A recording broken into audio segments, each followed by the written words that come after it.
नमस्कार, मैं हूं आपके साथ रोहित। आप देख रहे हैं न्यूज एक्सप्रेस। संसद के विशेष सत्र के दौरान गृहमंत्री अमित शाह और समाजवादी पार्टी के दो सांसद अखिलेश यादव और धर्मेंद्र यादव के बीच बहसबाजी होती हुई नजर आई। मामला महिला आरक्षण को लेकर। दरअसल महिलाओं के 33% आरक्षण को लेकर संसद का विशेष सत्र बुलाया गया। हालांकि बिल पास नहीं हो सका जो संशोधन वाला था, और ऐसे में सदन में बिल गिर गया और विपक्ष इसे एक बड़ी जीत बताने लगा। लेकिन जब चर्चा चल रही थी तो उस दौरान मुस्लिम महिलाओं को लेकर धर्मेंद्र यादव और अखिलेश यादव ने जो कुछ कहा वो गृहमंत्री अमित शाह से बर्दाश्त नहीं हुआ, और उन्होंने फिर प्रूफ के साथ बता दिया कि महिलाओं को, मुस्लिम महिलाओं की जो बात चल रही है आरक्षण देने की, उसको लेकर क्या नियम कानून है।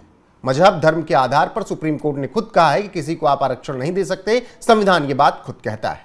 और अगर अखिलेश यादव को बहुत ज्यादा प्यार आ रहा है तो फिर वो सभी समाजवादी पार्टी की जो सीटें हैं उस पर महिला मुस्लिम कैंडिडेट उतार दें। इससे हमें क्या लेना देना, सुनिए।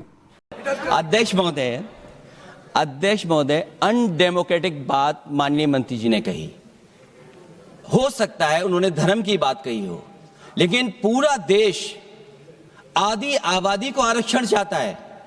अध्यक्ष महोदय, मैं माननीय मंत्री से जानना चाहता हूं क्या मुस्लिम महिला आदि आबादी में नहीं आती हैं? नहीं ना देंगे। समाजवादी पार्टी सारी टिकटें मुस्लिम महिलाओं को दे दे, हमें कहां आपत्ति है? हमें कोई आपत्ति नहीं है। चलिए अखिलेश जी, तो सुन लिया आपने किस तरीके से अखिलेश यादव को गृहमंत्री अमित शाह ने जवाब दिया। अब जिन मुस्लिम महिलाओं के आरक्षण को लेकर धर्मेंद्र यादव और अखिलेश यादव सदन में केंद्र सरकार पर हमलावर हैं, उन्हें एक और जवाब मिला है। यह जवाब उत्तर प्रदेश के पूर्व एमएलसी की तरफ से मिला है, और उन्होंने कहा है कि अखिलेश यादव को दलितों की चिंता करनी चाहिए, तो वो उससे कहीं ज्यादा मुस्लिमों की चिंता कर रहे हैं। जी हां, उत्तर प्रदेश अनुसूचित जाति वित्त एवं विकास निगम के पूर्व चेयरमैन और सदस्य विधान परिषद डॉक्टर लालजी निर्मल ने सपा प्रमुख अखिलेश यादव के मुस्लिम प्रेम और दलित विरोधी होने पर तीखा हमला बोला है और कहा है कि अखिलेश यादव आज से नहीं हमेशा से दलित विरोधी रहे हैं। वो मुसलमानों के लिए आरक्षण की मांग कर रहे हैं, जबकि अलीगढ़ मुस्लिम विश्वविद्यालय जैसी कई शिक्षण संस्थाओं में दलितों और पिछड़ों का हक मारे जाने पर वो लगातार खामोश रहते हैं। डॉक्टर लालजी निर्मल ने अखिलेश यादव पर तीखा हमला बोलते हुए कहा कि जब वो सत्ता में थे तो उन्होंने दलितों पर अत्याचार किया, दलितों का हक छीना, और आज जब उन्हें दलितों की बात करनी चाहिए तो वो मुस्लिम प्रेम में डूबे हुए हैं। यानी अखिलेश यादव दलितों के दुश्मन बन गए हैं, दलित विरोधी बन गए हैं।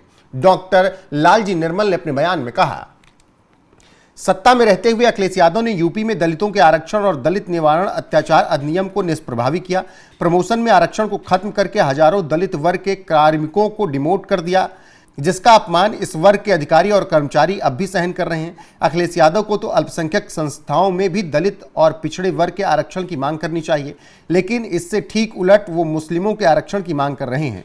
वो इस बात को अच्छी तरह जानते हैं कि मुस्लिमों को आरक्षण देने की मांग संविधान विरोधी है। इसे सुप्रीम कोर्ट ने भी अवैधानिक करार दिया है। इसके बावजूद वो मुस्लिमों के आरक्षण की मांग को लगातार दोहरा रहे हैं। तो कुछ इस तरीके से डॉक्टर लालजी निर्मल ने अखिलेश यादव के दलित विरोधी होने का प्रूफ सामने रख दिया, और अपने बयान में उन्होंने तीखी आलोचना समाजवादी पार्टी और अखिलेश यादव की, क्योंकि लगातार मुस्लिमों के आरक्षण की बात अखिलेश यादव और धर्मेंद्र यादव कर रहे हैं। संसद के विशेष सत्र में भी उसी तरीके से सरकार पर हमलावर थे और ये बताने में लगे थे कि मुस्लिम महिलाओं के विरोधी हैं गृहमंत्री अमित शाह और प्रधानमंत्री नरेंद्र मोदी, क्योंकि वो उन्हें आरक्षण नहीं देना चाहते हैं। जिसके जवाब में गृहमंत्री अमित शाह ने सदन में खड़े होकर बताया कि नियम क्या कहता है, संविधान क्या कहता है। गृहमंत्री अमित शाह के बयान के साथ आपको छोड़े जाते हैं। बाकी जिस तरीके से डॉक्टर लालजी निर्मल ने अखिलेश यादव को दलित विरोधी यानी दलितों का दुश्मन और मुसलमानों का मसीहा बता दिया है, उस पर आपकी राय क्या है कमेंट सेक्शन में जरूर बताइएगा। वीडियो को शेयर कीजिएगा, लाइक कीजिएगा, चैनल को सब्सक्राइब करना ना भूलिएगा। बने रहेगा हमारे साथ लगातार। नमस्कार। तीसरी बात, इन्होंने ये जो आपने समझाया कि नियम 72 की जो खिड़की है वो हमें लेजिस्लेटिव कॉम्पिटेंसी पर और कॉन्स्टिट्यूशनल कॉम्पिटेंसी पर बोलने की ही इजाजत देती है।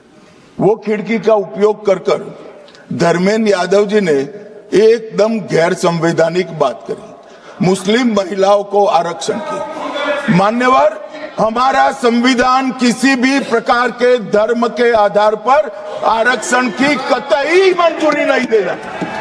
और मैं फिर से संकल्प सरकार का बताता हूं कि धर्म के आधार पर मुस्लिमों को किसी भी प्रकार का आरक्षण गैर संवैधानिक है, इसका सवाल ही पैदा नहीं होता है।